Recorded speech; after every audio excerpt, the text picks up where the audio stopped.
Почитувани, добро вечер. Ви благодарам на присуството на уште едно предавање на Рускиот центар. Вечерва доктор Емил Нијами ќе ни одржи предавање за тоа што значи 4 ноември, какво значење има и зашто се празнува во Русија. Повелете. Благодарам. Денот на народното единство, како што се нарекува овој празник, е релативно нов. Тој во Руската Федерација се одбележува секоја година на 4 ноември, почнувајќи од 2005 година. Овој празник прославува еден можна важен настан од историјата на Русија.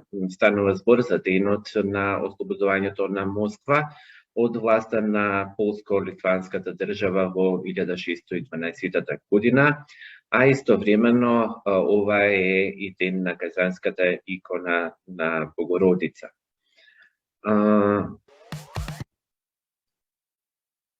Пред да почнам, значи би сакал едно кратко видео. За 4 ноември за овој празник се направени повеќе песни. Сега ќе видиме два пати ќе видиме истата песна. Првиот пат ќе ја видиме во изведба на пејачи, а вториот пат е мало изненадување. Значи, ева еден краток видео спот на песна посветена за денот на народното единство.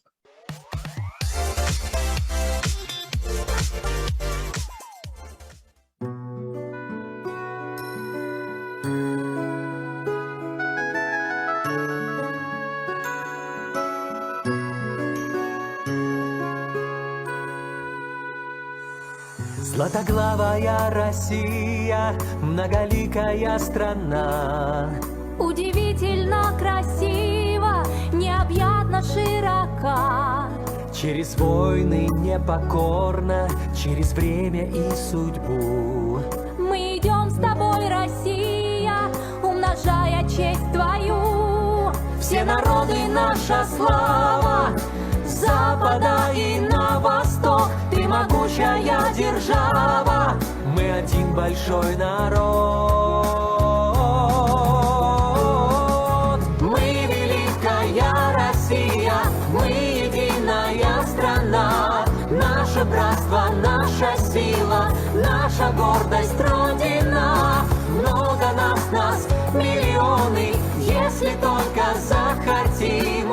Покорим моря и горы, все невзгоды победим. Самобытная Россия, уникальная страна. И культурами богата, и традицией сильна. Своей воли непреклонны, сколько жизни и любви. Небылые отстояли твои верные сыны. Пусть же крепнет твоя слава, и могущество растет. Ты великая держава, мы единый твой народ. Мы великая Россия, мы единая страна. Наше братство, наша сила, наша гордость Родина. Много нас, миллионы, будет так, как захотим.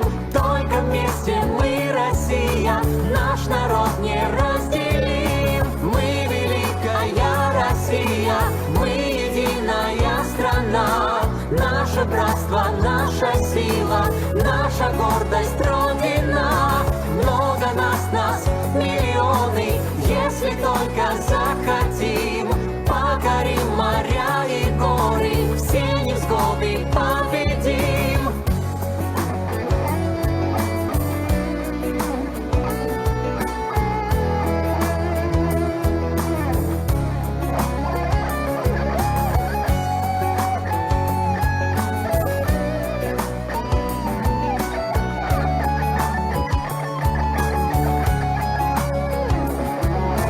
Мы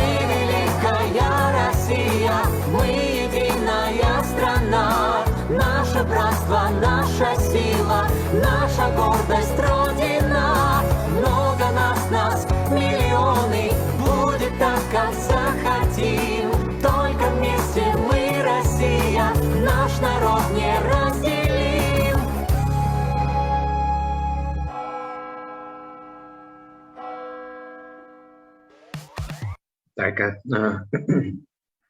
тоа е едно кратко видео.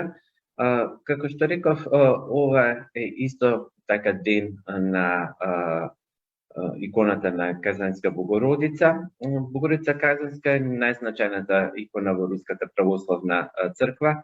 Иконата на Богородица Казанска се појавила по пожарот во Казан во 1579 година.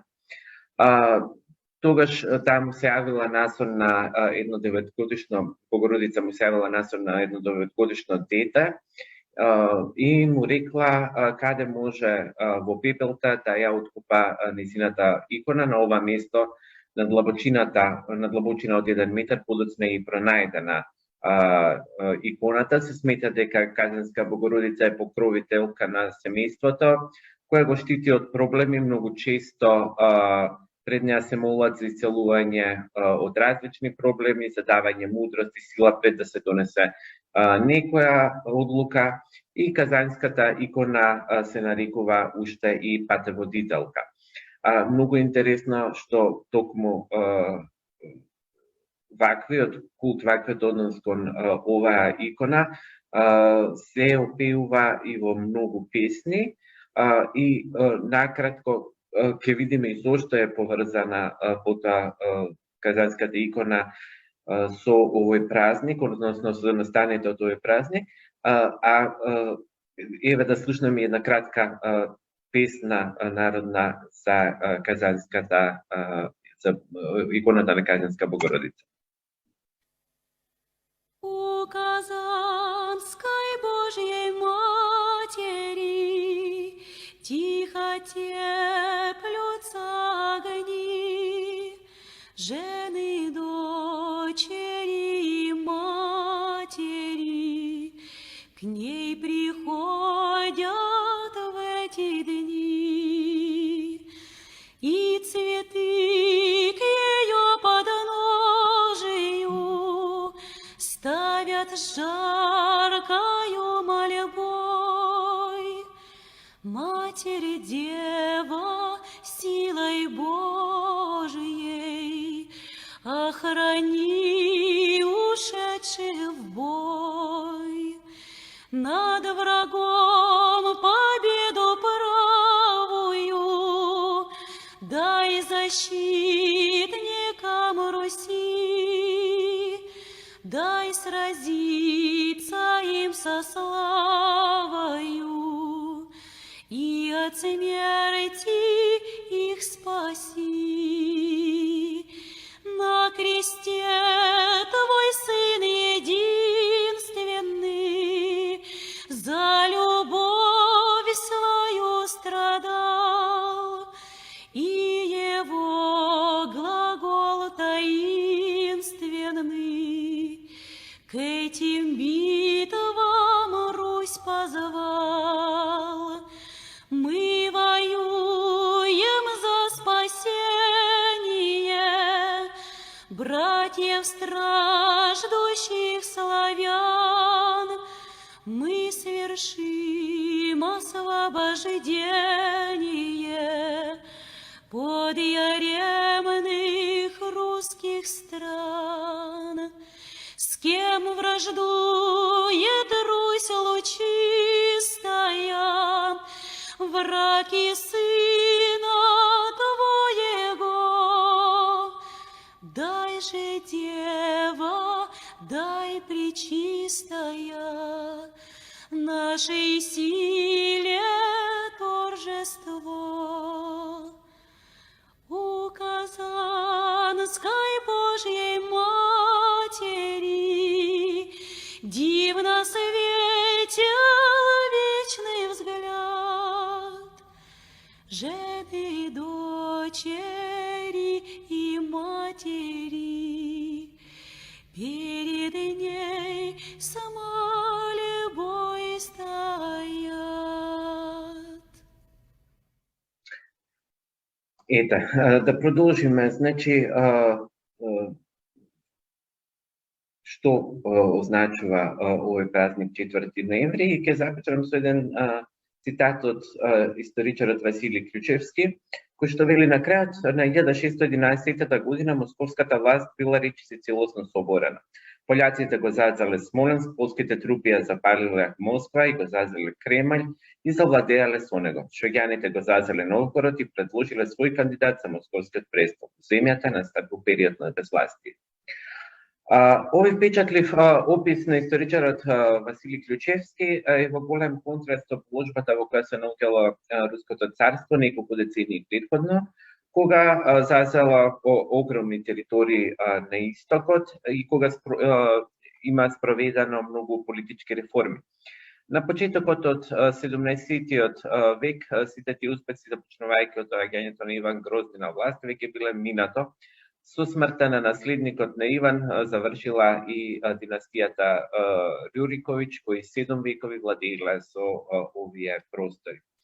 Владарите на Русија по падот на династијата Рюриковиќ не биле популарни, што придонело за успех на лажниот цар Дмитрий I, авантурист кој се представувал како син на Иван Грозни. Него го поддржале пољаците, тогашната моќна сила во овој дел од Европа го прифатило московското благородничество, така што тој во 1605 година бил прогласен за руски цар. Инаку, кога се однесува, кога станува збор за Дмитрий, вистина е дека Иван Грозни имал син кој што се викал Дмитрий, меѓутоа тој починал млад, многу уште во детството под непознати околности. Но московското благородништво наскоро станало незадоволно од неговото владење. Не минало ни една година од кронисувањето, тој веќе бил убиен. Благородниците потоа избрале друг цар од своите редови, кнезот Василий Шуйски, кога го гледаме на сликата, но неговиот авторитет наскоро бил доведен во прашање. Се појавил новиот лажен цар Дмитрий II, псевдоцар, и тој уживал поддршка исто така кај пољаците. По првобитниот отпор Шуйски бил принуден да се замонаши за на крајот да биде предаден во рацете на полскиот крал. Руските благородници се плашеле од лажниот Дмитрий II повеќе одошто од пољаците и затоа го замолиле синот на полскиот крал да дојде на московскиот престол и да доведе полски трупи во руската престолнина. Оваа внатрешна борба со години ја подривала руската држава за на крајот да прерасне во борба за опстанок на нацијата. Како што истакнува историчарот Дмитрий Валадохин, во тие турбуленции познати во Русија како смутно време, односно смутно доба, главната подвижна сила биле благородништвото на руската провинција практично. Во тоа време во руската провинција имало десетици илјади благородници на кои не им било возможно напредување во кариерата, зашто биле спречувани од представниците на високото општество во Москва. Поради тоа овој слој станал идеално, да кажеме, гориво за разноразни самозванци и авантуристи кои мобилизирале своји трупи и полкови. Изгледало дека земјата потонала во внатрешни благороднички конфликти, пољаците биле во Кремљ, а швеѓаните откинале големо парче од рускиот север, кое никогаш нема да биде вратено во Русија. Сепак руската држава не отстапува. Спасот стасал од сосема неочекувана страна. Како што се изразува рускиот мислител од 19-тиот век Константин Аксаков, излегло дека под турнатините на московската власт сепак се уште стоеле цврсти општествени темели. Средната и ниската класа се обединиле и ја зазеле судбината во своји раце. Трговецот со месо Кузма Минин, кој бил избран од локалниот управител во Нижни Новгород, град на некои 400 километри од Москва, застанал на чело на борбата за ослободување. Го гледаме на сликата Минин. Тој во 1611 година станал водач на доброволната армија, така наречени ополченци. Ова бил втор обид за формирање армија за ослободување на Москва од пољаците. Првиот бил неуспешен. Формирањето армија започнало во септември, кога Минин се обратил на народот. Тој ги повикал своите сонародници да не ги жалат своите животи и да го жртвуваат својот имот за ослободување на земјата.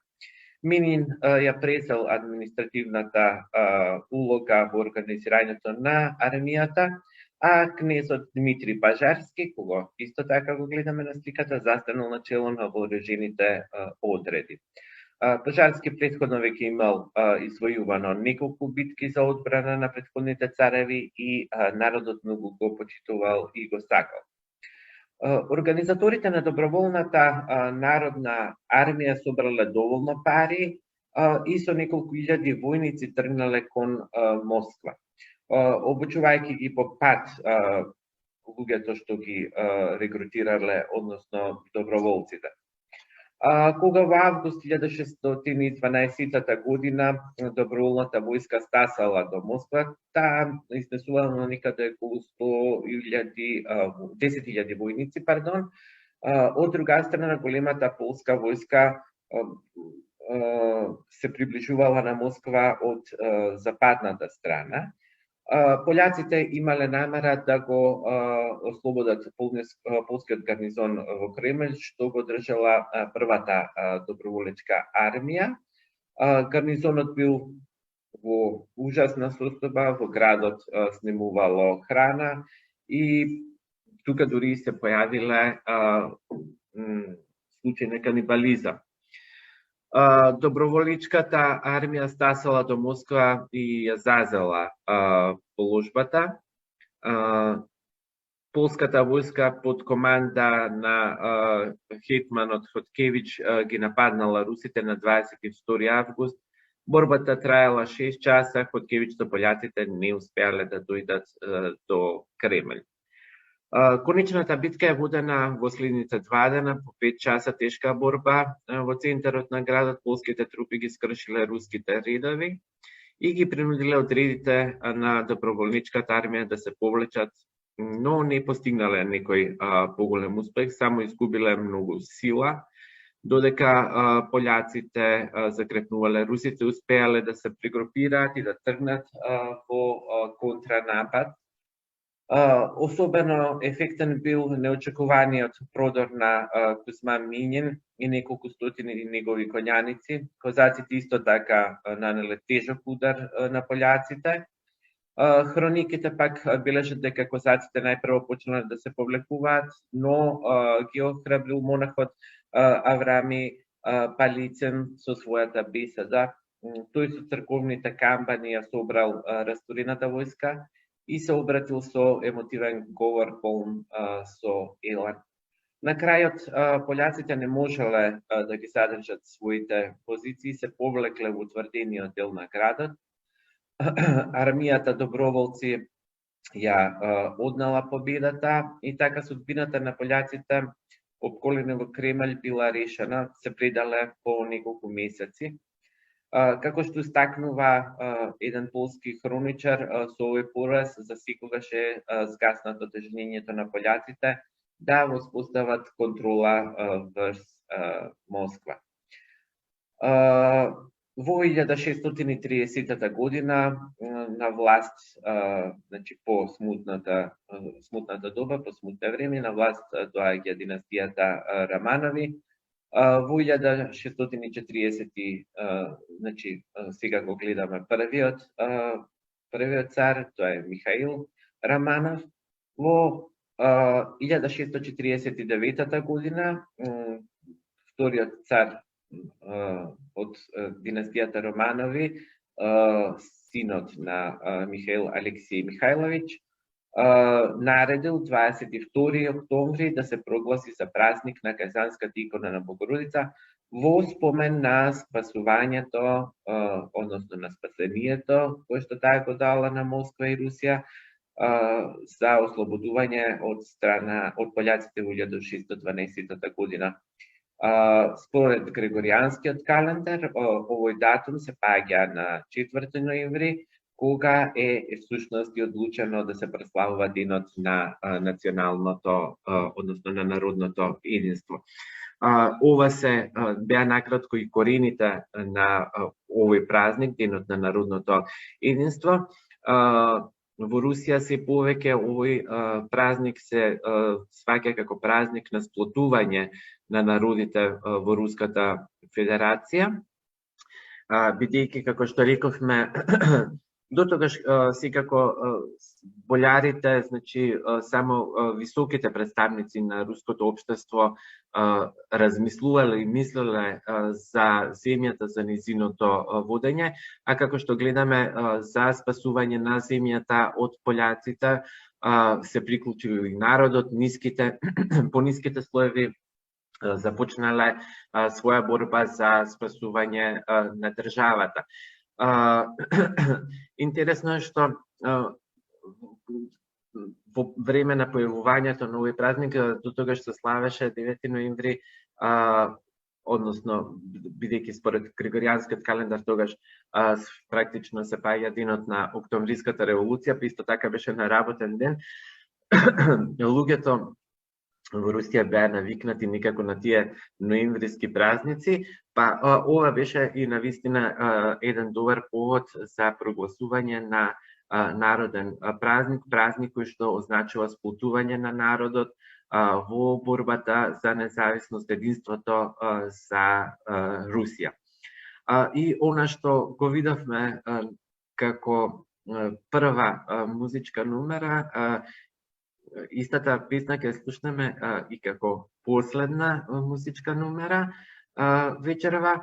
Меѓутоа, тоа е во изведба на припадниците на руската Росгвардија, направено минатата година по повод празникот. Росгвардија е специјална воена формација во Русија и тие во чест на овој празник ја препеа таа песна и снимеа свој видеоклип, па да го погледнем.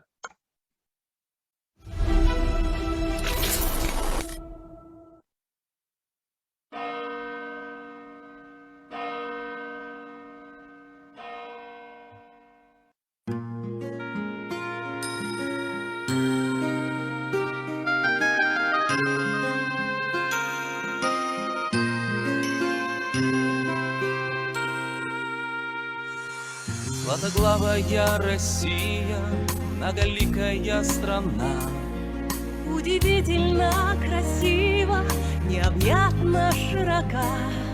Через войны непокорно, через время и судьбу. Мы идем с тобой, Россия, умножая честь твою. Все народы наша слава, с запада и на восток. Ты могучая держава, мы один большой народ. Мы великая Россия, мы единая страна. Наше братство, наша сила, наша гордость, Родина. Много нас, миллионы, если только захотим. Покорим моря и горы, все невзгоды победим. Самобытная Россия, уникальная страна. И культурами богата, и традицией сильна. Своей волей непреклонны, столько жизни и любви. Небылые отстояли твои верные сыны. Уже крепнет твоя слава, и могущество растет. Ты великая держава, мы единый твой народ. Мы великая Россия, мы единая страна.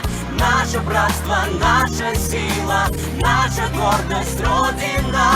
Много нас, миллионы, будет так, как захотим. Только вместе мы, Россия, наш народ не разделим. Мы великая Россия, мы единая страна. Наше братство, наша сила, наша гордость, Родина. Много нас, миллионы. миллионы, если только захотим. Покорим моря и горы, все невзгоды победим.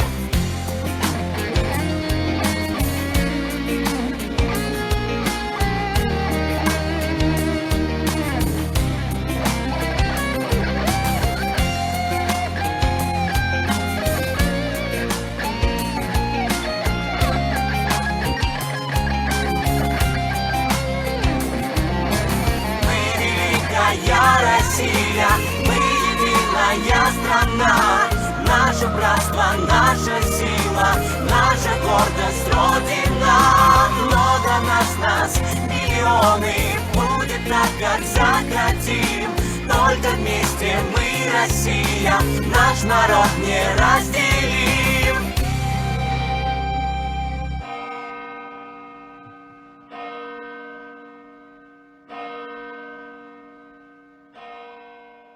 Така, инаку да истакнам дека во знак на благодарност и на сегавање на двајцата големи заштитници на руската држава, Минин и Пажарски, во историскиот центар на Москва постои и голем споменик посветен на нив.